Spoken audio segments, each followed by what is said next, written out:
The ancient faith for the modern world. This is Ancient Faith Radio. Search the scriptures as Christ our God said in the gospel. This is Search the Scriptures Live with Dr. Jeannie Constantinou. Join us for an interactive verse-by-verse study of the Bible with one of Orthodoxy's most respected biblical scholars. Study along with us and share your comments and questions by calling 855-237-2346. That's 855-237-2346. Here now is Dr. Jeannie Constantinou. In the name of the Father, and of the Son, and of the Holy Spirit. Amen. Illumine our hearts, O Master who loves mankind, with the pure light of thy divine knowledge, and open the eyes of our minds to understand thy gospel teachings. Implant in us also the fear of thy blessed commandments, that trampling down all carnal desires, we may enter upon a spiritual manner of living, both thinking and doing such things that are well-pleasing to thee. For thou art the illumination of our souls and bodies, O Christ our God, and to thee we ascribe glory, together with thy Father who is from everlasting, and thine all-holy and good and life-giving Spirit, now and ever, and unto the ages of ages. Amen. Well, hello, dear brothers and sisters, and welcome to Search the Scriptures Live. I'm Dr. Jeannie Constantinou, and tonight we are continuing our study of Revelation. We're in the heart of Revelation, in the chapter that people are the most interested in discussing. Today's date is October 26, 2020, and of course, in the new calendar at least, it's the feast day of St. Demetrius of Thessalonica, one of the great saints. If you've never been there, you absolutely must go to Thessaloniki and visit this church of St. Demetrius. His relics still exude myrrh, not as much as they used to flow out in rivers, literally, into the streets, but you can still venerate his relics there, and other great saints in Thessalonica, including St. Gregory Palamas, whose church is also there. Well, today, if you wish to call in with a question or a comment, you can participate by calling us at 855-237-2346. I usually forget to give the phone number. I get so wrapped up in our lesson. 855-AF-RADIO. You can send a question either by submitting it in the chat room, or you can write to us at ask@ancientfaith.com, or you can call in, and either way, we'll get your question and we will try to respond. Speaking of questions, I have to say, I received the same question from two people just earlier this afternoon, and I wasn't really expecting, I'm prepared to discuss this, but I'm not going to do it just yet, about the fall of Satan, having to do with our lesson last week, which was chapter 12, the woman clothed with the sun and the fall of Satan, etc., etc. And I was out this morning with Father Costa. We went to the chapel of St. Demetrius. There's a cemetery here that has an Orthodox burial area.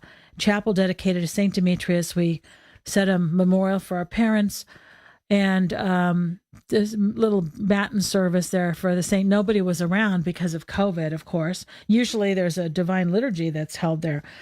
So I thought, because I did my preparation for this lesson yesterday, Sunday, and I was ready to go. Then I opened my email about 1 p.m. and I got the same question from two people, and it was the same question that someone had asked me a few days ago, and I didn't really take it all that seriously because I didn't agree with what was being said.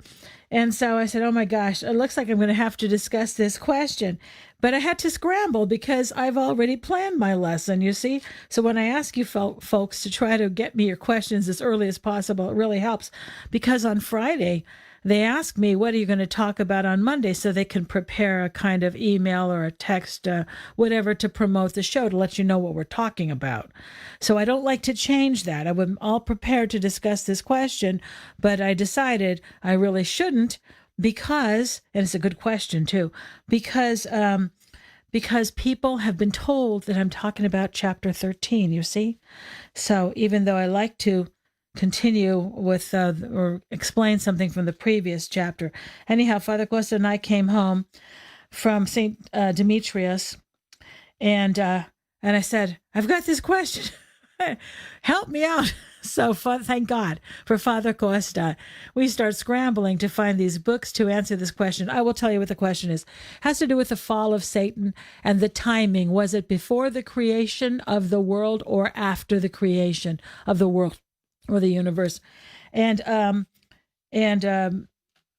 not an easy question. It's not like I know it off the top of my head and have all my citations. I had an idea, and I expressed that to you last week, but now I have to defend it. So I'm ready, but because thanks to the help of Father Costa, I have a pile of books here next to me and notes, but you didn't ask me early enough, so I'm going to make you wait.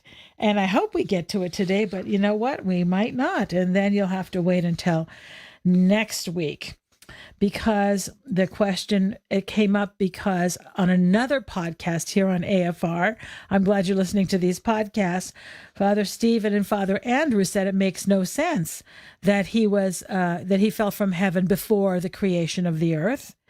And because they thought it was not logical, where would he fall to? Okay. But that's not necessarily the opinion that's shared by all the fathers of the church. So we can't answer that right now, because today we are talking about the dragon, the beast, the Antichrist, the false prophet, the mark of the beast, the number 666. Boy, we have a lot to talk about. So let's go ahead and begin with that. We're going to talk about the original meaning of this chapter. This is the part that everybody wants to know about, right? Who's the Antichrist? Isn't that what we all want to know?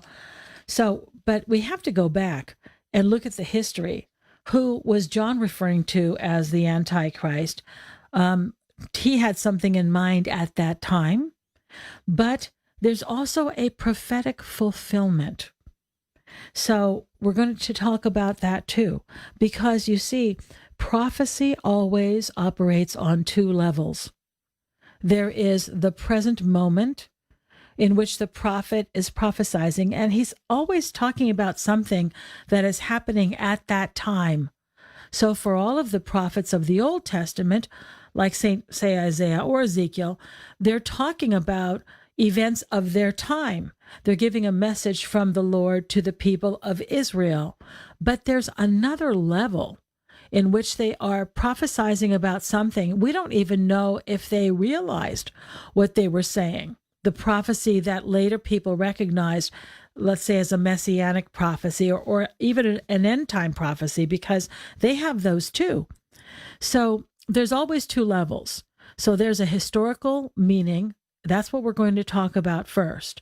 And we always must ground our interpretation in the historical meaning, because otherwise we're just pulling out an interpretation out of our head. It has to be related somehow to the historical, just like we do with the Gospels. You can't just decide for yourself what it means. We have to start with what the original author understood it to mean. Then what the church understood it to mean, what we believe it, meaning we can draw out of it later, but it can't dramatically violate the purpose and intention of the original author, because remember, he's the one who's inspired. It's not my opinion. I'm not the inspired one to tell you what it meant. He was the one who was inspired, because this is the scriptures. He wrote it. Now, the church can inspire the members of the church, the faithful, to understand the scriptures in a new way, a deep way, etc. But we have to begin with the historical context. And here we are talking about the Emperor Cult. Now, I had explained this to you way back at the beginning when we first started talking about the book of Revelation. The Emperor Cult is the historical context for the writing of this book. at this time, the Emperor Domitian, who was the emperor of the Roman Empire from 81 to 96 in the first century, he was encouraging the worship of himself, his person, as God. Okay. Now, the emperor cult really originated with Julius Caesar and Augustus Caesar, who also kind of promoted the worship of Julius Caesar. This is where it begins, because after Julius Caesar is assassinated, Augustus Caesar, his nephew Octavian, later known as Augustus Caesar, he proclaims Julius to have been a god. Now, Julius Caesar was an impressive fellow, but nothing like Augustus. Augustus was a very successful, very impressive emperor. And after he died, because if Julius is a god, then Augustus, Octavian, his nephew, he must really be a god. So after Augustus died, his successor, Tiberius, proclaimed Augustus to be a god. And now we have created a precedent. And so the precedent was that whenever an emperor died, his successor would proclaim him to be a god. So we call this the emperor cult. Now, how seriously did people take it? Did people really pray to these emperors? I don't think so. And there were certain rituals that did take place. There were priests for these. There were actual temples that were built to these emperors. If you go to the ruins of Ephesus today, there's a temple of Trajan there. So there were definitely temples that were constructed for the worship, for the official worship of these emperors. Did the emperors themselves think they were gods? No, I don't think so. Not most of the time. But there were some that did, or they wanted to be worshipped as though they were. And you can sort of imagine how they might have a big ego and consider themselves gods. So who in the first century wanted to be worshipped as a god? What do you think? The ones who were a little bit off in their thinking. Gaius Caligula, Nero, and Domitian. And Nero and Domitian both figure in the book of Revelation. They become part of the book of Revelation, as we will see. So then what purpose did the emperor cult really serve? It was like a way of encouraging the loyalty to Rome. It really functioned very similarly to how we salute our flag, or every country has a national anthem. There are national symbols, and they're a way of unifying the people. And you express by singing your national anthem of your country, and by taking pride in your flag, by flying the flag of your country, you show your respect for that nation. Now, the emperor, when it personifies the empire, just like the president of the United States, like him or hate him, it doesn't matter. He personifies the United States. He does. Usually they're less controversial than our current one. But whoever the leader is of a country, you associate that person with that country, regardless of who it is, whether it's Emmanuel Macron in France, you see him, you say, oh, France, he's the leader of that country. So this is now, there's a very close association between the country itself and the leader of the country. I think that's obvious and it's understandable. So the emperor cult served as a way to unify the people, to honor the emperor who had died. That's really the original purpose, was to honor the emperor who had died. But then they also addressed him with divine sort of titles. And it became the practice to also use those divine titles for the emperor while he was alive. But it was especially encouraged by some of them, such as Caligula, Nero, and Domitian. They encouraged that. Others discouraged it. The more wise emperors discouraged it, like Claudius. Claudius was a very good emperor. So he came after Caligula. Caligula was kind of crazy. So Claudius came in and sort of restored sanity to the role of the emperor. Then he was followed by Nero. So there was this brief period when you had a reasonable emperor. So they like to encourage the loyalty to Rome, and the fact that respect for the emperor meant respect for the empire, or at least for the office. Like we say, you should respect the office of the president, even if you don't like the person, or the prime minister, or whoever the leader is. The respect for your priest. If you don't, maybe you don't personally like your parish priest, but you should respect his priesthood, right? So that's the function originally as intended. But you did have some emperors who were a little bit off, a little bit crazy, a little bit not quite, or they were very egotistical, and they wanted to be worshipped while they were alive. And that is Nero, but especially Domitian. And this book is written during the reign of Domitian. And this is the problem that John is confronting, that there is an effort to promote the worship of Domitian. Now, Domitian was very difficult. And because of the way he was insisting on worship of him, and by the way, people were supposed to call him my Lord and my God, Domitian, he was murdered. Okay, so he was murdered. He was still very young. He was like 32 or 33 when he was murdered. So after that time, you have some very, very intelligent, very effective emperors like Nerva and Trajan and Marcus Aurelius at the end of the 2nd century. So why is it that the emperor cult continued? Because it did. It continued because the Christians refused to worship the emperor. So this is when this is all beginning.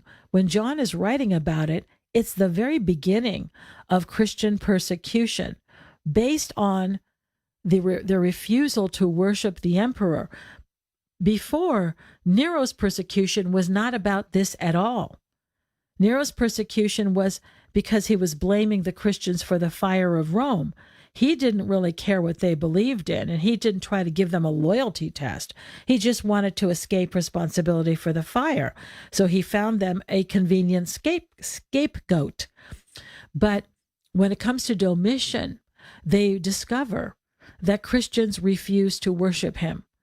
And there's a suspicion about that. And you could understand from a logical perspective why people would say, what's wrong? Why wouldn't you worship the emperor? You're not loyal to Rome. You don't appreciate, the empire. What's your problem? Well, the Jews were exempt because the Romans understood Judaism. They understood that it was a monotheistic religion. They understood that the Jews were against any form of idolatry. So they totally understood that, and that Judaism was a very ancient religion. But by the end of the 1st century, many of the Christians were not Jews. They were not Jewish Christians. They were Gentiles. They were Greeks, Egyptians, Libyans, Cretans, Cypriots. They were from all over, and they had no Jewish background. And so the Romans could not understand why these people would not worship the emperor. And they became suspicious. And they knew that Jesus had been executed by Pontius Pilate on a charge of treason. So it's added to their suspicion that these people, the Christians, were not to be trusted, that they were deviants and that they were disloyal to Rome, etc. So that's why the emperor cult continued all the way to 313, when Christianity is finally legalized by Constantine the Great. And so in document after document after document, you see Christians trying to defend themselves, people like Justin Martyr, Polycarp, and others who are saying, we don't do anything wrong, we are good, loyal subjects, and we don't deserve to be killed just because we won't worship the emperor. But this was exactly what was happening. So that is what John is talking about here. So let's go ahead and start reading from the book of Revelation, chapter 13. We did begin discussing the beasts last time, but I think we're going to have to start all over again with the beginning of chapter 13. And with the end, chapter 12 ended with the beast attempting to kill the woman clothed with the sun. The woman is not the Theotokos. The woman is the people of God. So even Father Costa gave me this is hard to understand. I understand it. that it's difficult because it doesn't seem to make sense. Even Father Costa gave me a hard time about this afternoon. She's not the Theotokos, and yet the child is Christ? Yes. Yes. Okay, why? Because it is the people of God who are the ones who produce the Messiah. We know it's not her, because if you continue and read to the end of the chapter, it talks about how he tries to destroy her. She escapes to the wilderness. This is nothing about the life of the Theotokos. You see, how did Theotokos escape to the wilderness? When did the devil try to destroy her after she gave birth? You know what I mean? So the rest of the chapter doesn't fit. Okay? And so the traditional interpretation going back to Irenaeus, Hippolytus, Methodius, and all of those, all the early fathers, is that the woman represents the people of God, either Israel, and Jesus said to the Samaritan woman, salvation is from the Jews. He didn't say from my mother, okay? It is the people of Israel who produced the Messiah. This was the promise to them. So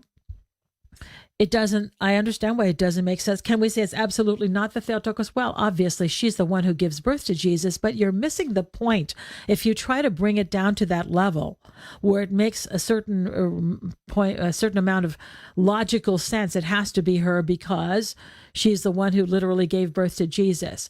And if you remember what Andrew of Caesarea said about it, you will see that there's a much deeper meaning. She gives birth to Jesus, but she is the church. She also gives birth to us, who have the likeness of Christ, okay? Because at the end of the chapter, it says that the dragon, who was unable to destroy her, went off to make war against the rest of her offspring. That's us, okay? So in the meantime, in between those two scenes, we have the war in heaven with Michael, and it explains to us why the dragon hates us. That was a flashback. Okay, so let's go ahead and read chapter 13. So the dragon was unable to destroy the woman. That's the people of God. That is the church. The people of God are the ones who give birth to the Messiah. The church obviously did not give birth to Jesus Christ. That's the people of Israel, but we're talking here about the people of God. So he's unable to destroy the church. And so he calls for some help. And so it's a very dramatic moment. It says, and he stood on the sand of the sea.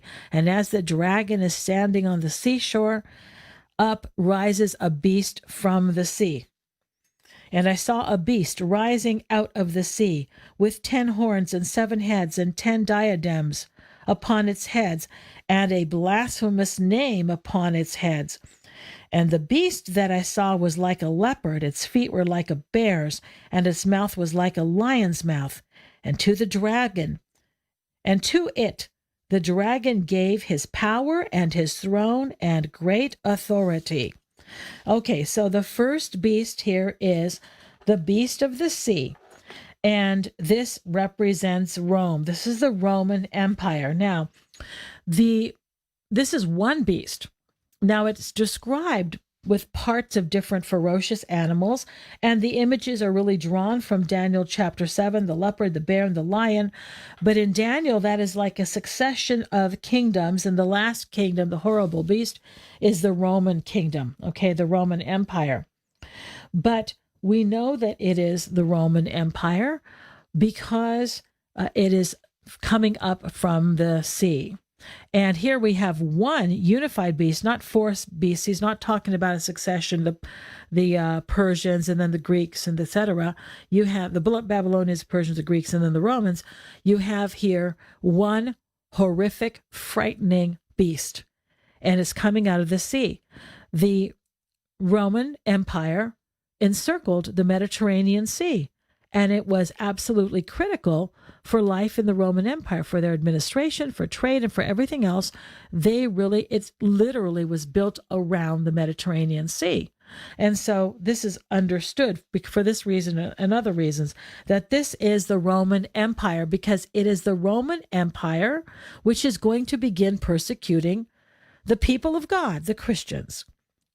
So the Roman Empire is the beast of the sea. And it is also the Antichrist.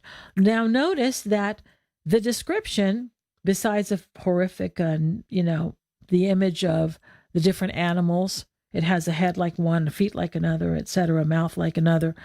It has 7 heads and 10 horns and many crowns upon its heads. That's exactly the same description that we got of the dragon in chapter 12. So it's mimicking the dragon in its evil. And the many crowns signify a kind of authority, right? Because kings wore crowns, all right? It's authority, great authority on earth, and the rule, And the horns, of course, indicate power. They indicate power. And Andrew of Caesarea thinks it is this Antichrist person, a human leader who will exercise authority on the earth with the help of the devil. Now, at the time, it is the Roman Empire. But as I've said, these images are fluid. This is, first of all, a vision, and it's also, in many respects, symbolic language. So it's the empire, but as I mentioned before, it's also the emperor. You're worshiping the emperor, you're worshiping the empire. You worship Roma. There was a goddess Roma. There were temples dedicated to Roma, and you're worshiping the emperor himself. So it represents both of them, really. So we had a question that came from Father Timothy, who is the pastor of St. Michael Antiochian Orthodox Church in Van Nuys, and I will read you the question from Father Timothy about the Antichrist. Presbytera, is not the Antichrist he who is in place of Christ, as one who is a false Christ? Is there a distinction between the one who opposes Christ, the accuser, the dragon, the serpent, the devil, Satan, and the Antichrist who is empowered and worshipped falsely? That's a very good question. So, because what we see here, beginning in chapter 13, is an unholy trinity. There's an evil trio that is meant to be a parody of the Holy Trinity. So you have the dragon, we have the first beast, who is the Antichrist, and then you have the second beast, the beast of the land, who is the false prophet, and they form a kind of evil trinity. So to talk more about the Antichrist, yes, we're going to talk about that. You're absolutely right, Father. There is a difference between the Antichrist and the devil or the dragon, okay?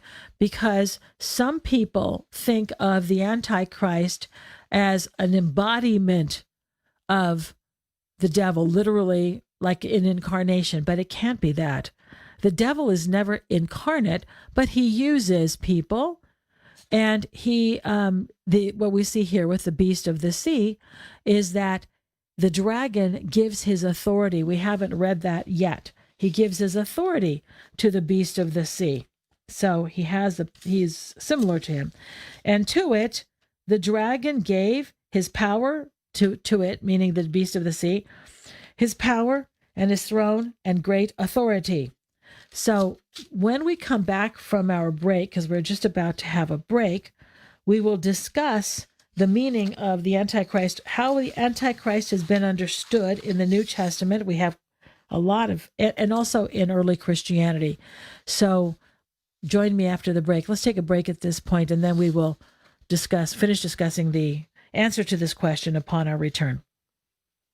Dr. Constantinou will be back in a moment, but the lines are open for your calls. The number is 855-237-2346. That's 855-AF-RADIO. Now available on Ancient Faith Publishing, The Shield of Psalmic Prayer, reflections on translating, interpreting, and praying the Psalter. In this posthumous collection of poet and teacher Donald Sheehan's reflections on psalms and psalmic prayer, culled from his journals and teaching notes, you will find two quite different kinds of writing working in tandem: poetic and personal journaling by a man of faith, a scholar, a linguist, and, in the deepest sense, a teacher, alongside scholarly, linguistic, and poetic analysis by a man steeped in poetry who thought like a poet. Here's what Father Stephen Freeman has to say on the book. In the spiritual life, Two things are essential: what we do and how we do it. In this wonderful collection of the late Donald Sheehan's thoughts on the Psalms, we see both. He takes us into what the Psalms are in depth, that is the Word of God, but he also demonstrates time and again how those depths shape his life in the world in which he lives. Thus we are given two things: the Word of God and a life in which the Word has given shape. It's a path we all should walk. You can find this book and others like it at store.ancientfaith.com. Again, that is store.ancientfaith.com.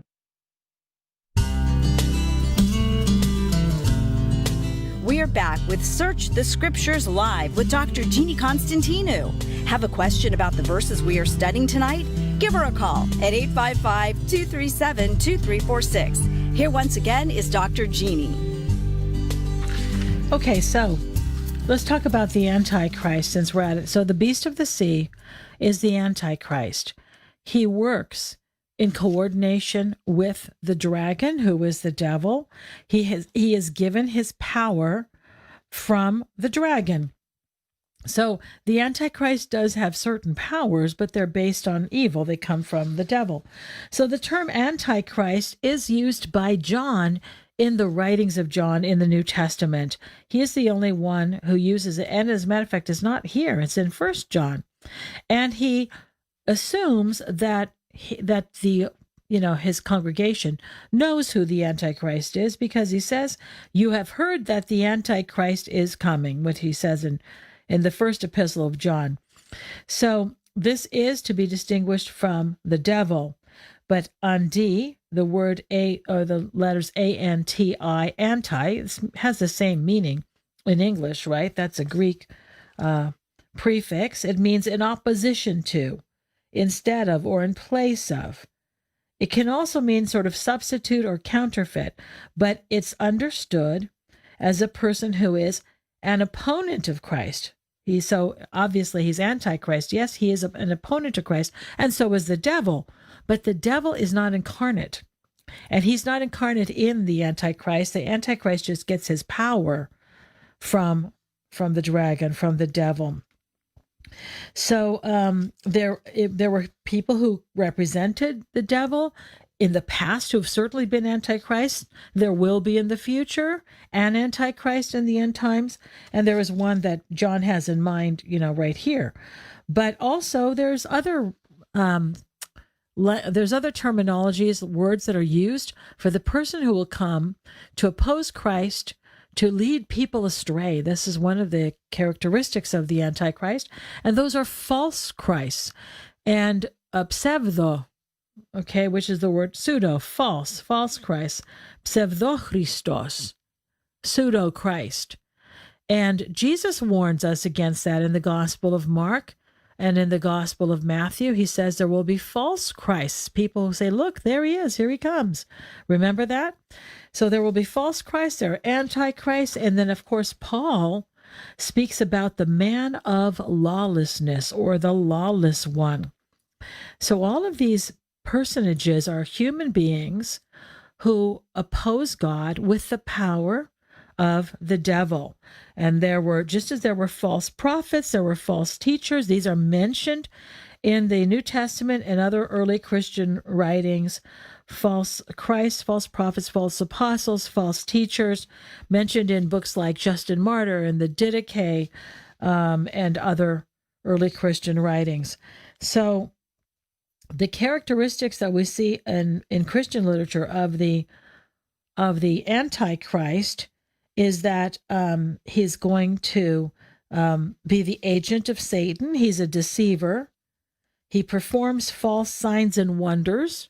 This is mentioned in all the early Christian writings. I'm talking about Origen, Tertullian, Polycarp, all of the early, Justin, all the other early writings, and some of the other writings. Irenaeus, not so much Polycarp. He persecutes the people of God. He is very, very evil. Of course, he's sort of personifying the devil. He is very, very proud, and he demands to be worshipped as God. He demands divine honors. So this is where so many of the evangelical Christians are very, very focused on the modern state of Israel. They want the Jews to rebuild the temple so that the Antichrist can come, because St. Paul says in 2 Thessalonians that the Antichrist will come and stand in the temple and demand to be worshipped as God. So they believe that they can sort of push things along, and once the Antichrist comes, then Christ will come. So that this is the idea behind a lot of their fascination with the modern state of Israel. So there are a lot of, it's not just, by the way, only Christians really have the idea of an Antichrist, but the Jews also were warned against false prophets. And by the way, that's what they thought Jesus was. Because in the book of Deuteronomy, in chapter 13 of Deuteronomy, it says to be careful and beware of false prophets who will deceive you. So the Jews also have this concept of false prophets who would lead people astray. And this is actually what they thought Jesus was. So the Antichrist, yes, you're correct, Father, is not the same as the devil. And he is, because the devil cannot be incarnate. He's a spirit. And, but he uses the person of the Antichrist who looks just like him. So you can see a very, very close association. So what do I mean by looks like him? Because here in Revelation 13, the description of the Antichrist, who is also the beast of the sea, the description is the same as that of the dragon, in the sense of the 7 heads and 10 horns and the crowns on his head. So in other words, he's resembling so much. He's like an icon. He's an image of the devil. Okay. Now this brings up all kinds of other questions of how are we going to know the Antichrist, right? He's not going to have horns and a long pointy tail and a pitchfork. All right. So we have to get away from taking some of these things very literally. Okay. But let's go back to the text. We will talk about how we understand it modernly or in the future when toward the end of our lesson today.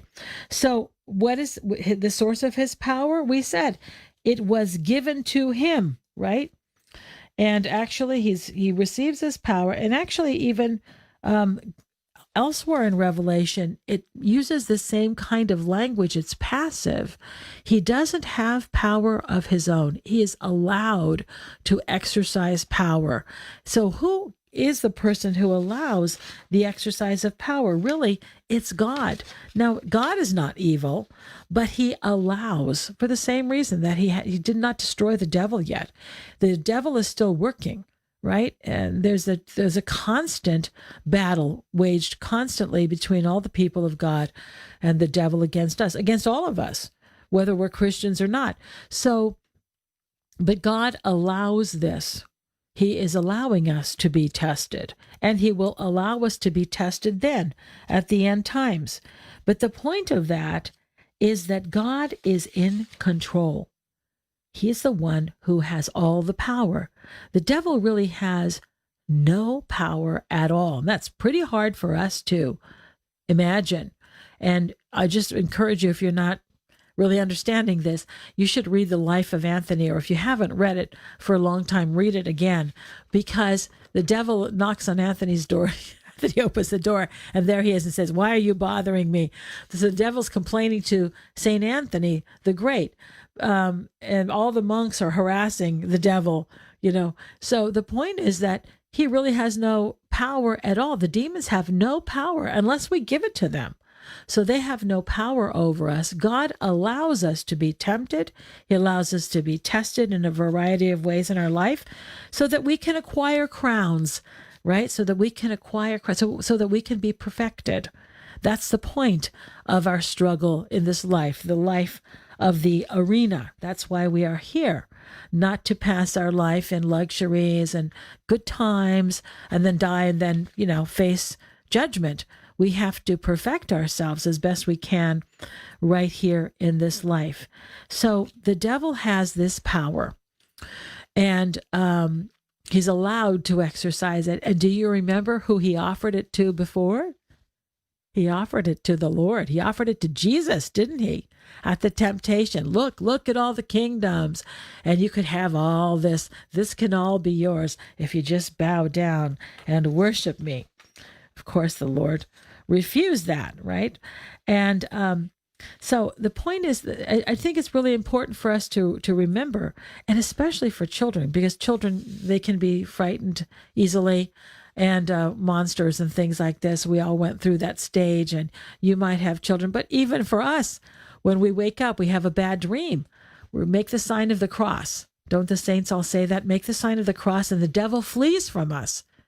It takes the name of Jesus Christ, the sign of the cross. We don't have the power to oppose him ourselves, but through the power of Christ, yes, we can oppose him, because it's not our power, but it is the power of Christ.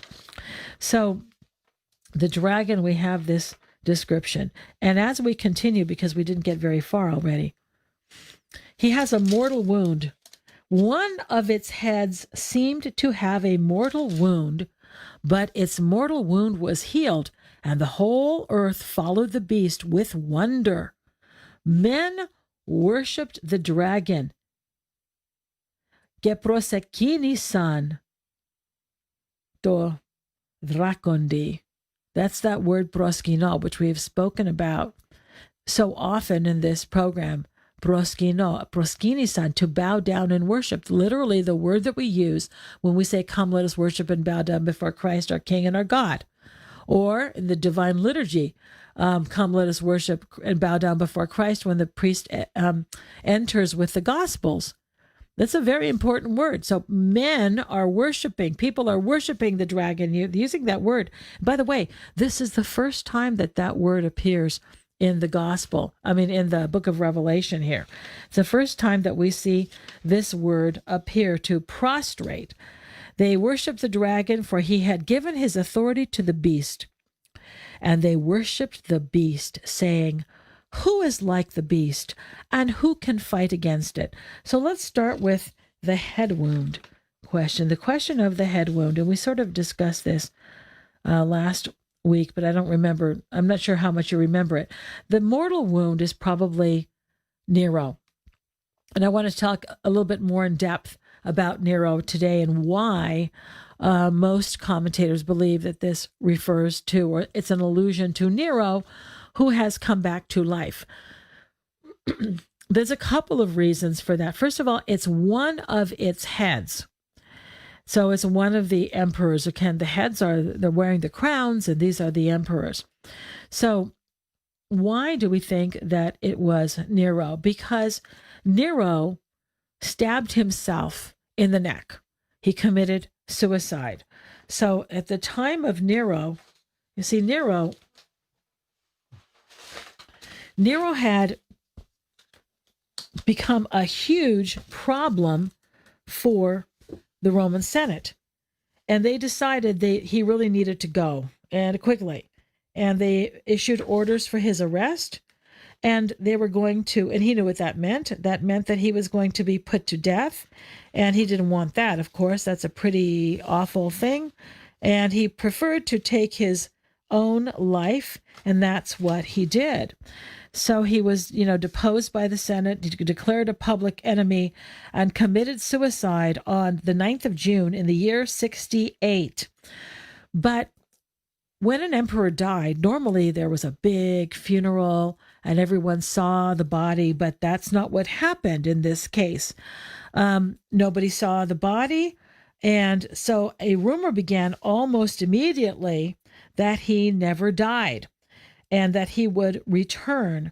And this is mentioned by quite a few of the Roman historians and other people writing. So he was really despised, but people were also afraid of him. So there was the rumor is called Nero redivivus, means like he's been revived. That's what it is. That's what the terminology is. So there was this idea that he would come back. And this is really what John is referring to here. But he's going to come back because everybody's following the beast. Now, they don't, it's not exactly a parallel. Let me explain. I don't think I explained that very well. So there was this belief that Nero would come back. And that you have to remember for the end of the chapter when we get to the 666, all right? But here, what about the wounding of the head? Because Nero really did die, right? He ceased to be the emperor. He never does come back, even though there were wild rumors. And by the way, there were kind of lookalikes. There were at least two men who are mentioned by Roman historians that looked a lot like Nero and pretended to be him. So this was really creating a lot of fear and a lot of anxiety among the Roman populace. But the head wound that was healed has to do with the suicide of Nero. When Nero died, he left no heir. And this meant that a civil war broke out in Rome among the leading generals and the leading citizens of Rome. There were very, very powerful men who were part of the Roman aristocracy, and they all wanted to be the emperor. They wanted to be the next, royal family. So somebody seized the throne. His name was Galba. You don't probably never heard him, but he was very well known in Rome. He seizes the throne, becomes an emperor. And then after a couple of months of ruling, Otho, another very powerful Roman, assassinates Galba and he takes over. And then after a few months of ruling, another guy, very powerful guy named Vitellius. Vitellius murders Otho and now he takes over and he is the emperor.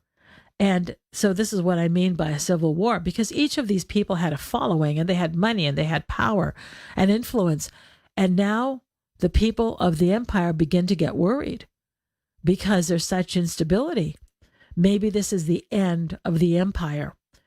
And so this is when Domitian's father, Vespasian, becomes the emperor. He's a military man. He's a general. He's actually fighting the Jews in Judea when he becomes the emperor. And this puts an end to the civil war. So everybody breathes a sigh of relief. That's the healing. You see, the mortal wound is that looked like the empire was going to die. But Vespasian becomes the emperor and he calms everything down and everything is put back on course. And the empire resumes, and it's as strong as it ever was. So this is the mortal wound that was healed. And everybody said, wow, the empire survived. And everybody was amazed by the beast, and they believed he was invincible and unrivaled and superior. Who is like the beast? And who can fight against it? Of course, everybody believed that. Who is like the beast?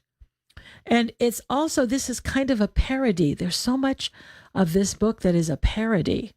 It's intended to be a mimic of or modeled after the worship of God. And what do the Psalms say? The Psalms and other parts of the Old Testament constantly refer to how God is like no one else, right? Who is so great a God as our God? Our God alone does wonders. Who is like God? Even the name Michael means who is like God. Who is like our God? There is none like our God, right?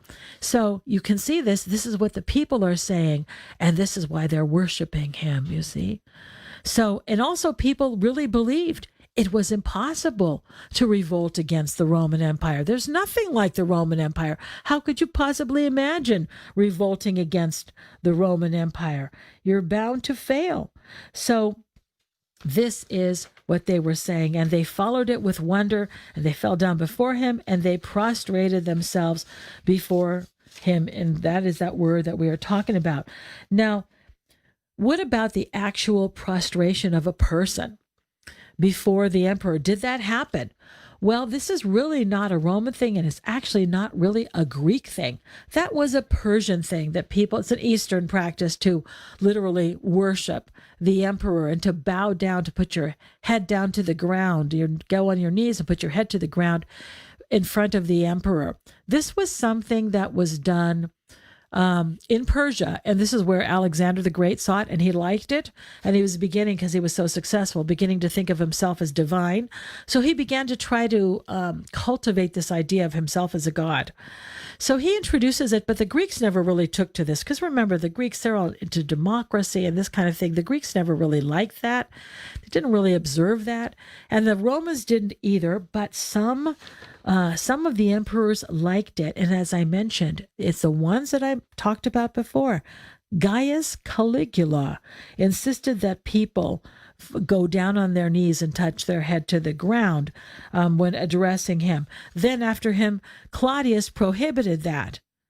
And then Nero revived that. And then it was also seen in the person of Domitian. So let us continue. I see that we have a phone call, and it is Maliki from Oregon. Did I get that right, Maliki? Are you with us? It's Malachi. Malachi, I'm sorry. Oh, it's Malachi. I know you, Malachi. She didn't spell. I'm sorry. You, Malachi, how you doing? I'm doing fine. How are you doing? Glory to God. I'm fine. What is your question? Well, I just had a little confusion with the emperor worship. I was wondering if it was only the off ones who wanted to be worshipped when they were alive, or eventually if it was even the normal ones. And the reason I asked that is because some of the church fathers were executed on that account, and I was wondering why the Romans went as far as making it a capital offense. Right. Very good question. The reason is because it was seen as treasonous.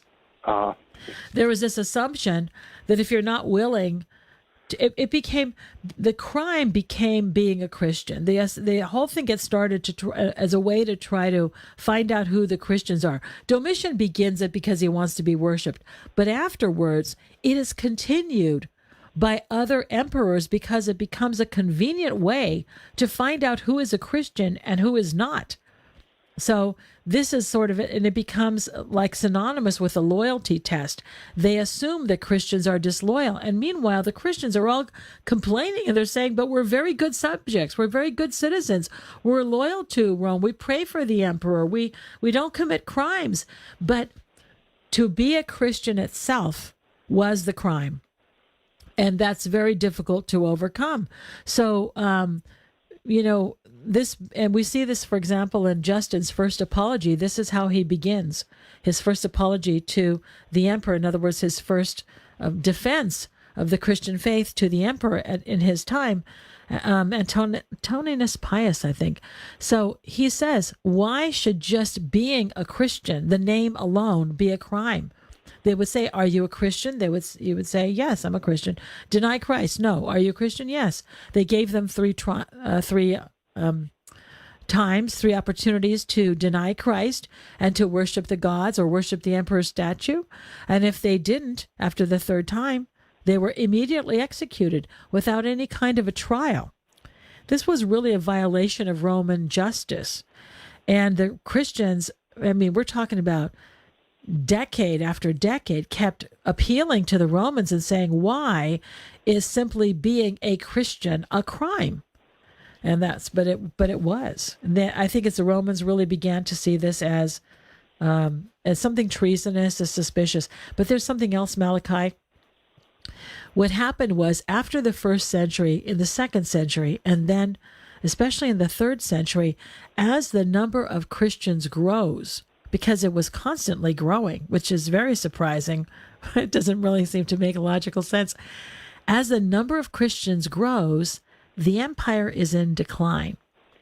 So they began to believe that it was because the Christians, this is like in the middle of the third century, around 250, they began to be convinced that it was because Christians were not worshiping the Roman gods, and fewer people were refusing to worship the Roman gods, that the empire was in decline, because they saw a correlation. You see? Mm-hmm. And so they really believed that in order to bring the empire back, they needed to stop the Christian religion and resume the worship of the gods. Okay, thank you. That was very interesting. Thank you for asking the question. Thanks for calling in. It's nice to hear your voice. Yeah, thank you. Take care. Bye-bye. So yeah, that's what happened. This was what our ancestors in the faith lived through, dear people. It's what they did, what they accomplished, not only in keeping the faith alive, facing these hardships, facing these dangers, facing tortures, the threat of death, actual death. It's mind-blowing. I hope you appreciate them and respect them. Of course, we have the greatest respect for the martyrs, but wow. So let us continue. So what happens? The beast gives his authority to, the dragon gives his authority to the beast, right? And everybody's worshiping the dragon because they're worshiping the beast. You see, if you worship the emperor, you're worshiping the devil, because we only worship God. If we worship anybody other than God, then we are worshiping Satan. So idolatry and other things like this also was always associated with Satanism. And the fathers of the church always talked about this too, that the worship of idols is the worship of demons. So people were marveling about the beast. And the beast was given a mouth uttering haughty and blasphemous words. This is verse 5.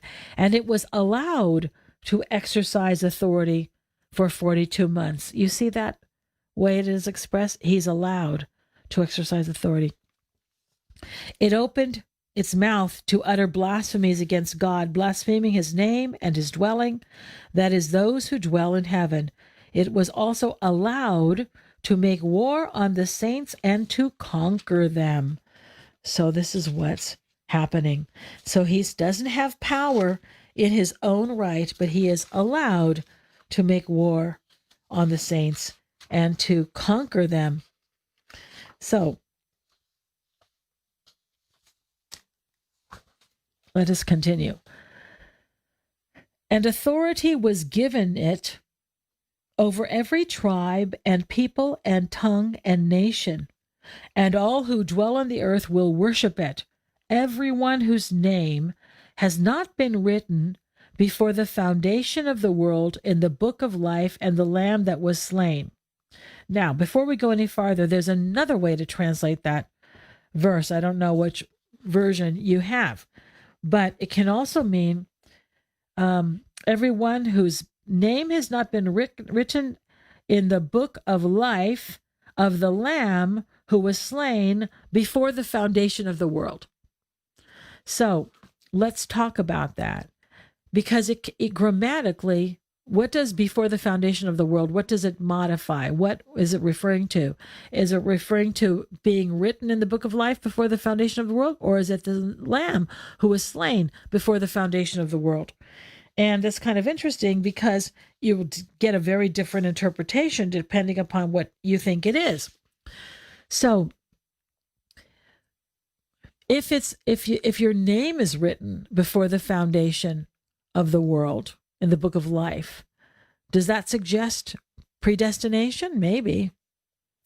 But I was reading a commentary about this, and it said it can't be that the Lamb was slain before the foundation of the world. That can't be right.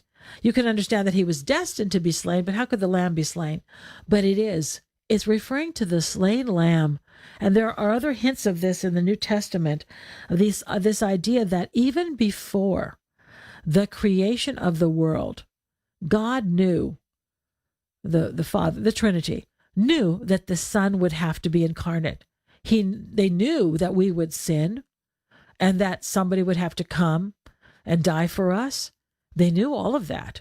So this really is something which sort of happened. And I think it's also reflecting the fact that it is outside of time. So he was slain, yes, before the foundation of the world. This really refers to the knowledge of God and the plan of God. We call that the economia of God, the plan of salvation of God, which was put into place before anything else was made. Before he created anything, they already knew what the plan of salvation would have to be, that the Son would come and be incarnate. So so this is a commentary I was reading.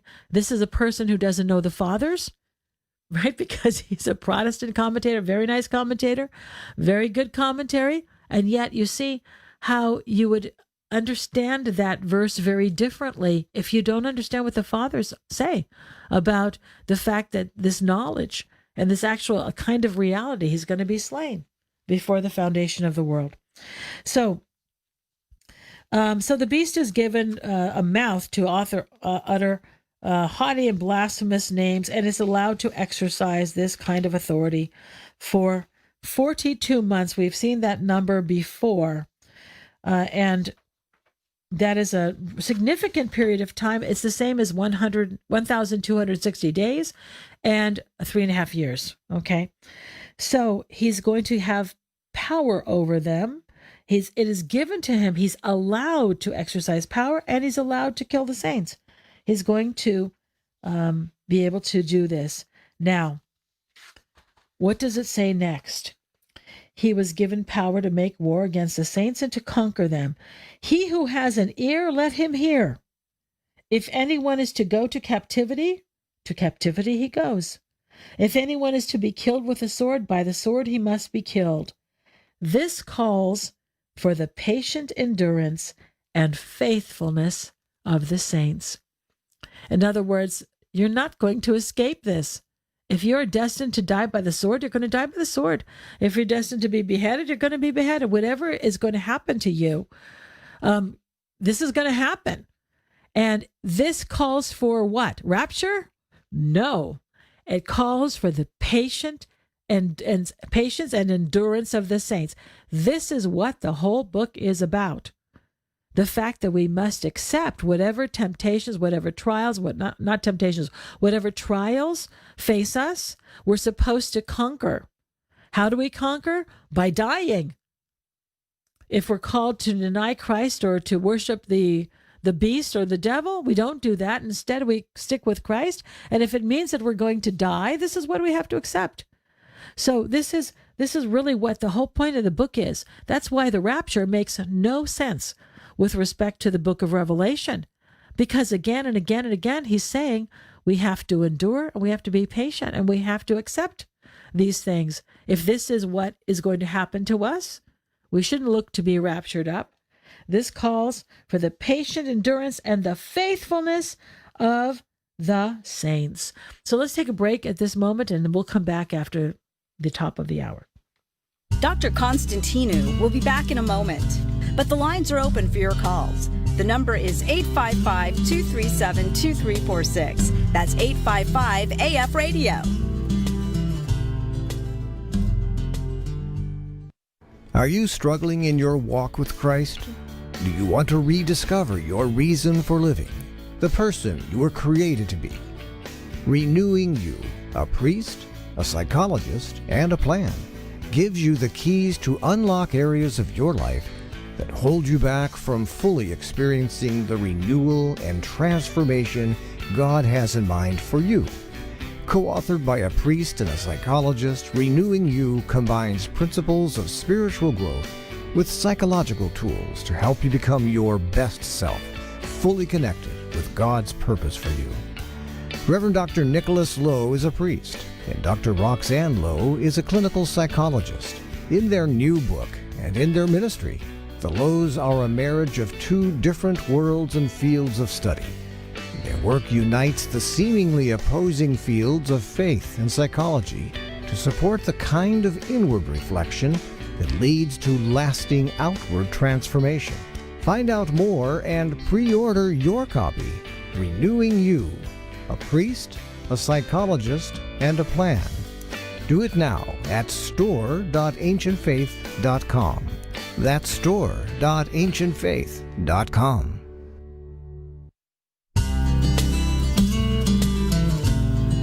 We are back with Search the Scriptures Live with Dr. Jeannie Constantinou. Have a question about the verses we are studying tonight? Give her a call at 855-237-2346. Here once again is Dr. Jeannie.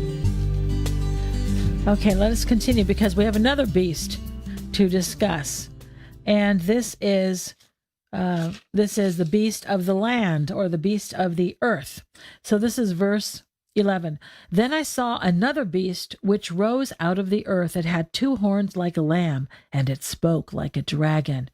It exercises all the authority of the first beast in its presence, and makes the earth and its inhabitants worship the first beast, whose mortal wound was healed.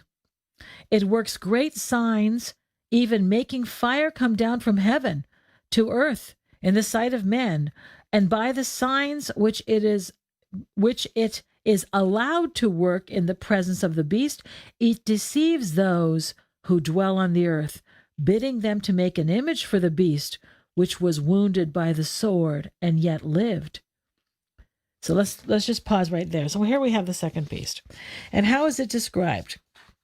It's described with horns like a lamb. So it's the beast of the earth. Let's go ahead and take a look at what I'm going to read to you because we haven't done anything patristic. Andrew of Caesarea. So he says, it is admitted that this is the false prophet who agreed to come in his own person. We think it's not absurd. That we are guided to the conclusion that on the one hand, the dragon is Satan. That is correct. On the other hand, that the beast rising out of the sea is the Antichrist. That's the Roman Empire. The one here presented, according to the blessed Irenaeus, is the false prophet rising out of the earth, being understood plainly, on the one hand, as an earthen and groveling way of life. That's a kind of metaphorical interpretation. He has horns like a lamb. It means to completely cover with the skin of sheep the hidden and murderous character of the wolf, thus in this way making an appearance of piety in the beginning, concerning which Irenaeus said, speaking thus, about the adjutant, it's the helper or the assistant, about the adjutant, called the false prophet, he speaks like a dragon. So in other words, he looks kind of innocent because he looks like a little lamb, but he has some power because he has two horns, and lambs don't have horns, right? And he looks kind of, non-threatening, but he speaks like the dragon. So he does the work of the devil. He's saying the words of the devil. To him will be given the power to perform signs and wonders, to go before the Antichrist, preparing for him the way which leads to perdition. The healing of the wound of the beast, we said, is the apparent union for a short time of the divided kingdom, or the ruination of the Antichrist. He will speak like a dragon, for he acts and speaks the things of the source, which is the devil. That's exactly right. So he's the forerunner. So again, you see how there's a parody involved here. The same role that John the forerunner played for Christ, to prepare people for Christ, this person, a false prophet, will come and prepare the way to encourage people to worship the Antichrist or to follow him, okay? The forerunner of the rebellious false Christ will perform all things, this is Andrew of Caesarea, through sorcery for the deception of people, considering the Antichrist to be God by the working of these marvels. For the lie to deceive people strives to imitate the truth. Remember that. This is always true.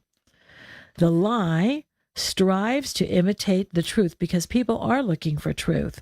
And they get usually something that's sort of like the truth, but really it's a deception.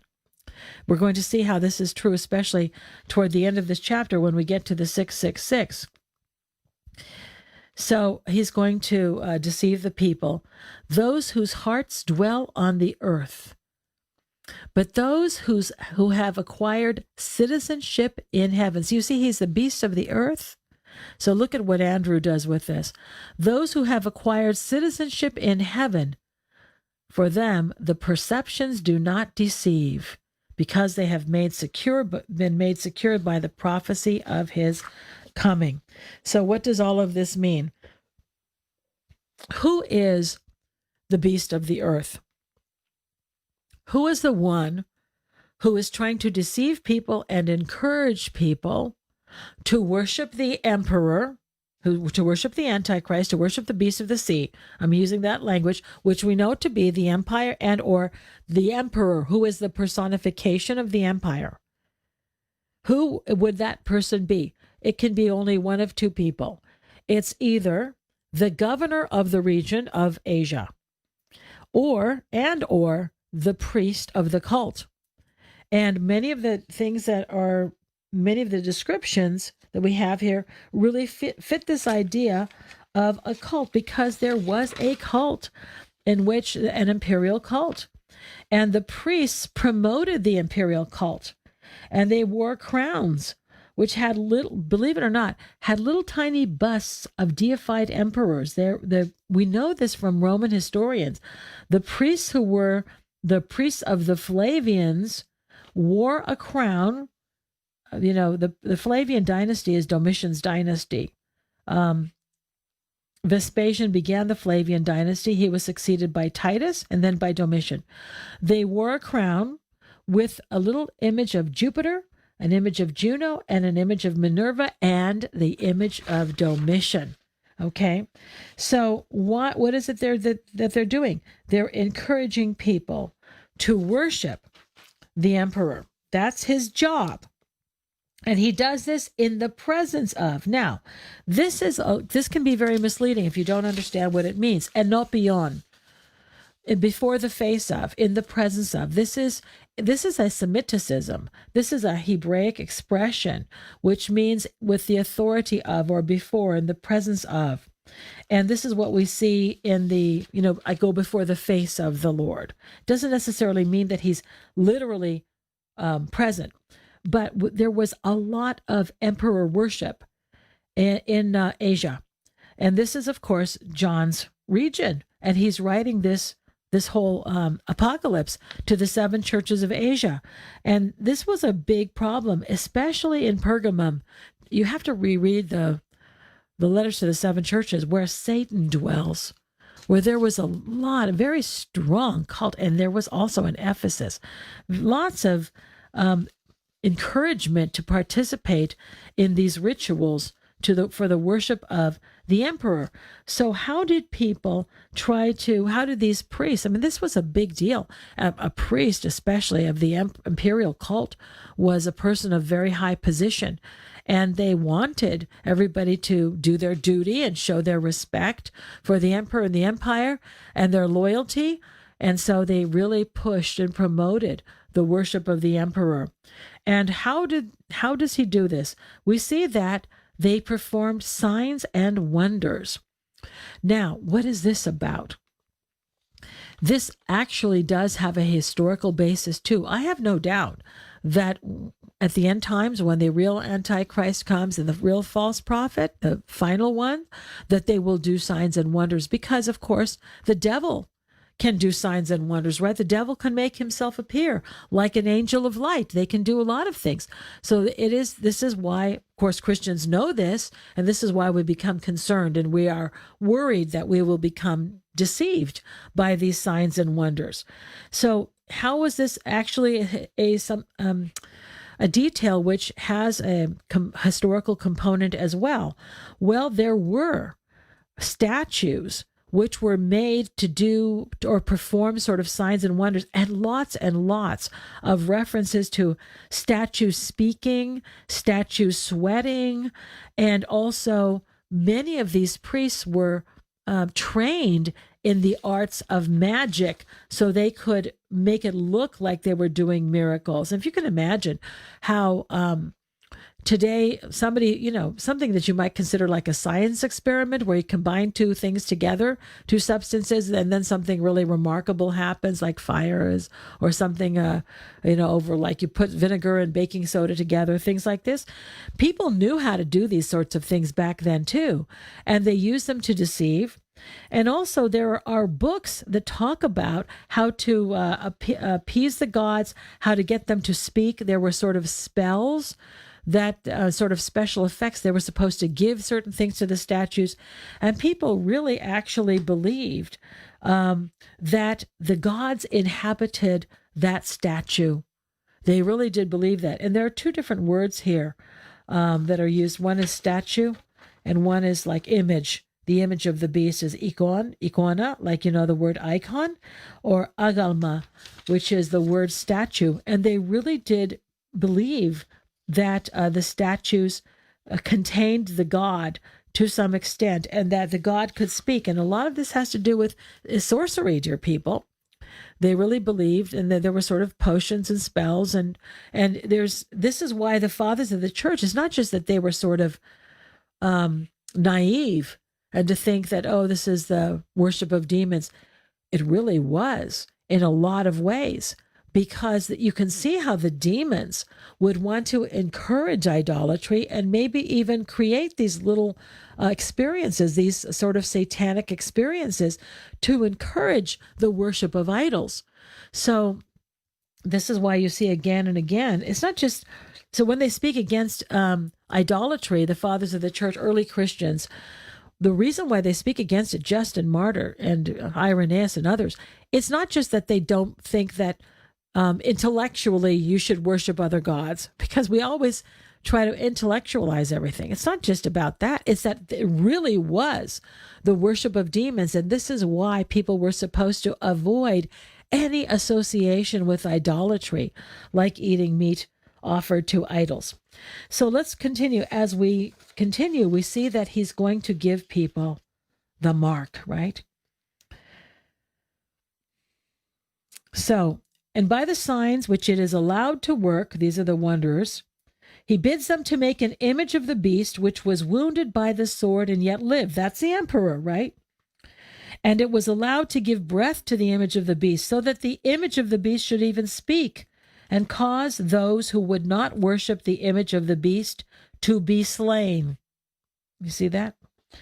And it caused all, both small and great, rich and poor, slave and free, to be marked on the right hand or the forehead, so that no one can buy or sell unless he has the mark, that is, the name of the beast or the number of its name. This calls for wisdom. Let him who has understanding reckon the number of the beast, for it is a human number. The number is 666. So let's start by talking about the mark of the beast, the right hand and the forehead. So what's that about? Well, what do? Most of us are right-handed. The right hand represents your deeds, what you do, and the forehead represents your thoughts. So notice that he tries to compel everyone to worship the image of the beast. That is the statue of the emperor. And those who don't are slain. Lickety split, no waiting, no trial, no nothing. Worship it. If not, we give you 3 chances. You know, when you go to see a baptism and they say, do you renounce the devil? Yes, I do renounce him. Or, or you are being baptized. Do you renounce the devil? Yes, I do renounce him. Do you renounce the devil? I do renounce him. You have to renounce him 3 times. Then you turn and face east. Do you accept Christ? Yes, I accept Christ. 3 times. This is exactly what happened to the Christians, to our ancestors in the faith. They were asked by the Romans to renounce Christ 3 times, and they refused. And after the 3rd time, that was it. They were taken off and they were executed without any kind of a trial. Or they were put into jail and taken out, for fun, to be torn apart by wild beasts or tortured in some other way. They did that too. But you were lucky if you were just killed right away. But this is what happened. That was it. So this is what they are asked to do. And if they don't do it, they are slain. And those who do it, they receive the mark of the beast. So the mark or the brand or the stamp is, yes, the mark on the right hand and on the forehead. This is something which slaves and soldiers received. They were tattooed. It's like you're branded. You belong to the devil because you have his name. It's a number here, 666. The charagma. Okay, you have the character as you have the brand, the symbol of it. And so the people who receives the mark of the beast, the ones who worship him. Now, this is, very important because he goes on and says that there's going to be an economic hardship for those who do not receive the mark, right? They could not buy and sell unless they had the mark of the beast. And Andrew of Caesarea says that they put the mark on the right hand to stop the doing of good deeds, and on the forehead to keep people in a state of deception, in spiritual darkness. I'm going to talk a little bit about the mark of the beast, but first I want to talk about the 666. So the economic impact is First of all, what does this have to do with the economy and buying and selling or whatever? Well, the emperor's image was on the coin. And around the perimeter on the edge of the coin, it always had divine titles like the divine Son of God, the Savior, things like this. And many people believe that. And also there was real persecution against Christians who were sort of outed, and people kind of often suspected that somebody was a Christian. Also, the refusal to participate in the emperor cult meant that for many Christians, this gave them a distinct disadvantage, because if you belonged to a guild, because there were associations for different kinds of trades, there were guilds, and they had a patron god, and the meetings began with the worship of that god. And if you're a Christian, you cannot participate. So this really would affect you economically. So before we talk about the mark of the beast, let's talk about the number 666. So I first want to tell you a little kind of a funny story that we served the parish of Somerville, Massachusetts for 8 years. And there were 2 telephone exchanges. The first 3 numbers before a telephone, it's like the region, the part of town where that is. So the number exchange in Somerville, Massachusetts was 625 or 666. And we always thought that was very funny, because quite a few of our parishioners had the exchange number 666. Luckily, it wasn't for our house. We had a 625. So would the church, because that would be very strange. But I thought it was very funny, because very often people try to avoid that. But nonetheless, the telephone company was using this exchange.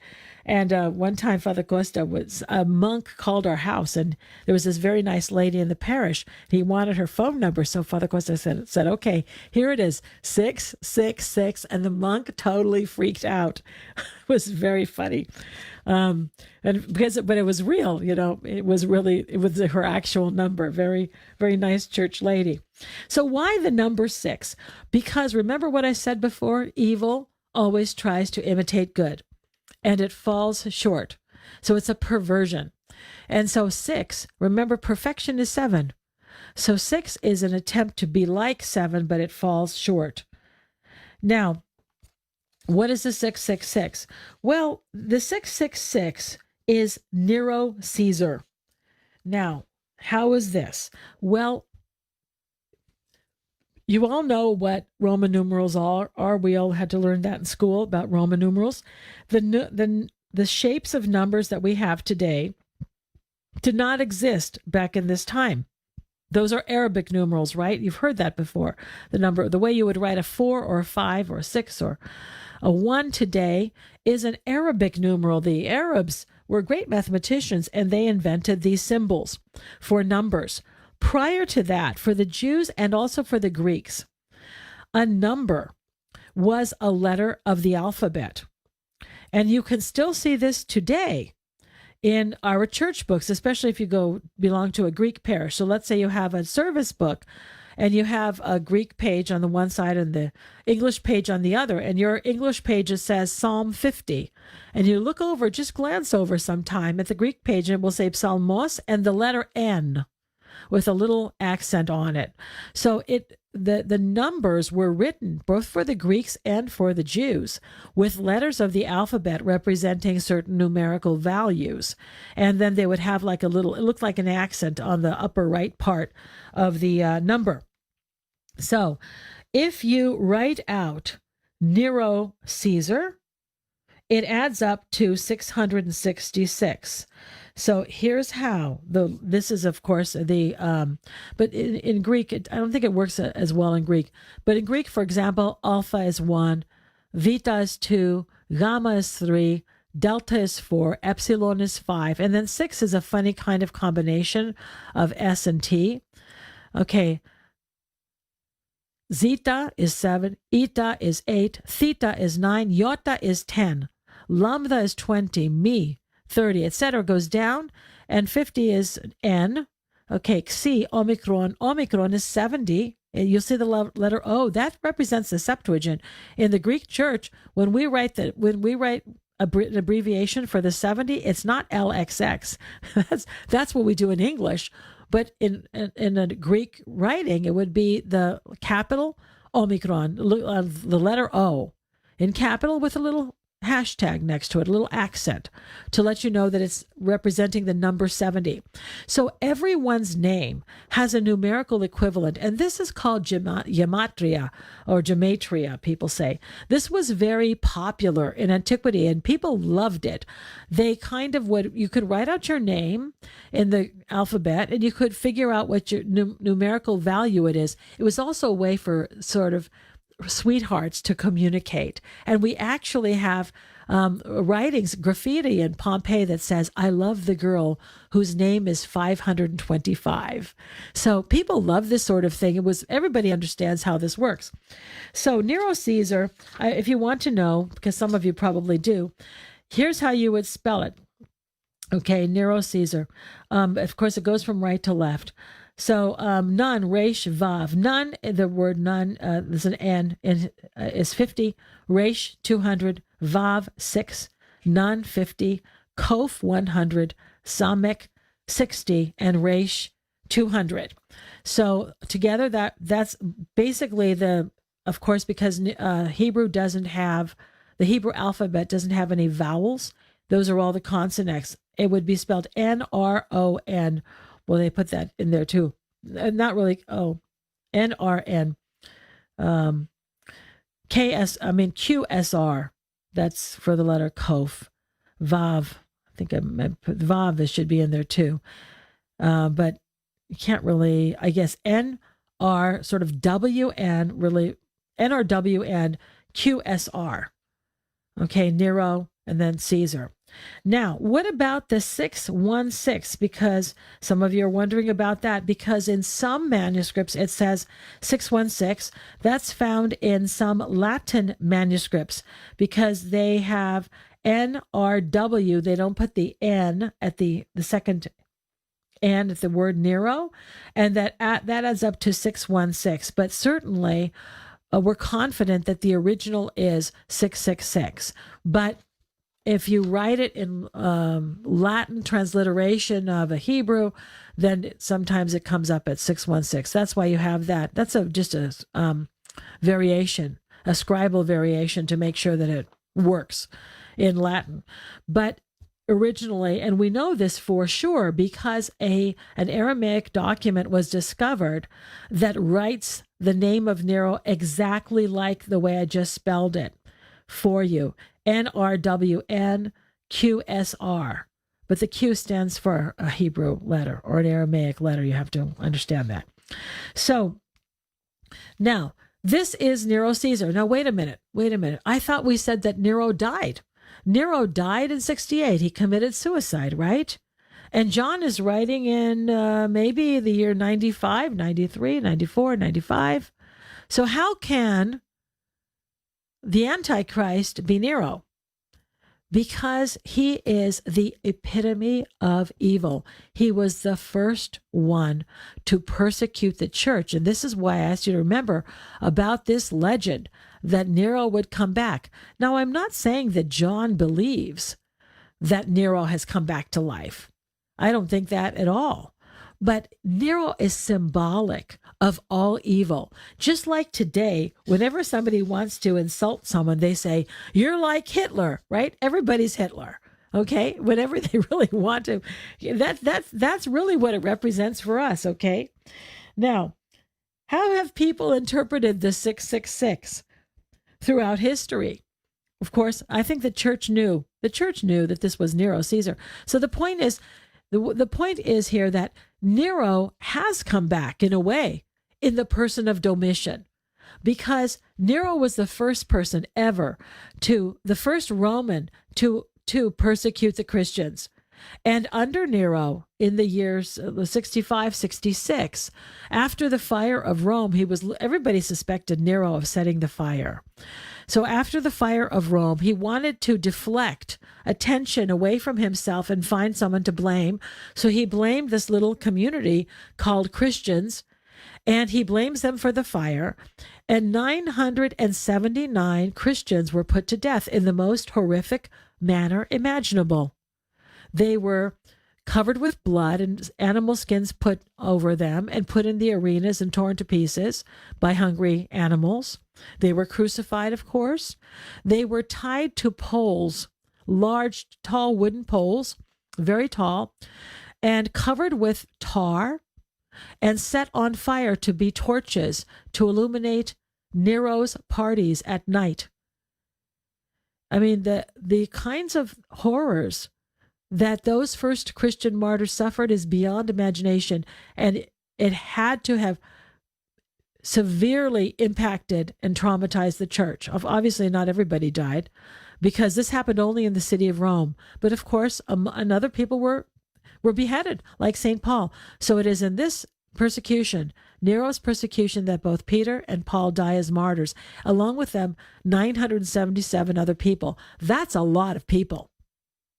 And we don't even know all the other famous ones. Oh, among them must have been some other probably very, very famous Christians whose names we would know. So this was a very traumatic event. And so now, after that, things kind of died down for a couple decades. And now it starts up again with Domitian. And now he is putting to death the members of the church. Some of them have already died. That's mentioned in the letters to the 7 churches. And some of you are going to be about to be put into prison, John says. But don't worry, it won't be for long, basically, because you're going to die. Somebody has already been martyred. Antipas, remember that from the letters? I don't think we read that, but that's in the letters to the 7 churches. So it is back. It's all back. And it's Nero all over again. And it's going to get bad. And you better be prepared. This is what John is trying to say. Now, how have people interpreted the mark of the beast and the person of the Antichrist here throughout history? Well, it's been, besides Nero, Domitian, Mohammed, of course, because he killed a lot of Christians. The Protestants, during the Protestant Reformation, they said it was the Pope because of Rome and, the beast. And then later there's this harlot who was riding on the beast. So it's understandable that they would say it's the Pope. And of course, the Pope turned around and said it was Martin Luther and many other people, by the way. I'm just giving you a few of the more noteworthy ones. I remember this one, Ronald Reagan. When Reagan was elected president, I remember this because I was, old enough to remember. People said that he was the 666 because there were 6 letters in each of his names, Ronald Wilson Reagan, okay? Then when Obama was elected, somebody came up with some way to figure out the numerical value of Obama, and people said that he was, I haven't heard anybody say yet that Trump is the 666. I'm a little bit surprised, I guess because the evangelicals like him. But the point is, a lot of people throughout history have found a way to sort of say who the 666 is, but there were many people who were named at the time, and here we go. I will tell you what Andrew of Caesarea says. According to the blessed Hippolytus and others, many names are to be found containing this number, both common nouns and proper nouns. The proper nouns, Lambentis, Titan, and the future, Latinos, Latin, Benedict, one who is blessed, in imitation of the truly blessed one, Christ, and other appellations, in other words, descriptions like 666 is the meaning of the words wicked guide, real harm, slanderer of old, and unjust lamb. So, you can make this add up to a lot of different names depending upon the numerical value you will give someone. So even in antiquity, people said it was it could represent a lot of different names and descriptions of people. Now, we never got to how you get the mark of the beast, and this is very important, and what this will mean for us in the future if we are alive at the time. So unfortunately, we are out of time tonight. I've gone a little bit over, but next week we will talk about receiving the mark, how we can avoid receiving the mark, and what does it mean? What will it look like when it happens? What we should really be careful about in interpreting the book of Revelation. And then we will turn to that first question that I started with, and that has to do with the fall of Satan And when exactly did this happen? And what do the fathers say about it? So we're going to have to end for tonight. I'm sorry I never got to that question. Next time, try to write to me sooner so I can be prepared for it and make it part of the lesson. But that's okay. I'm glad you are writing to me with your questions, and we will definitely take that up next week, okay? So now let us close with our prayer. Lord, now let your servants depart in peace according to your word, for our eyes have seen your salvation, which you have prepared before the face of all peoples, a light to enlighten the Gentiles and the glory of thy people, Israel. Good night. God bless.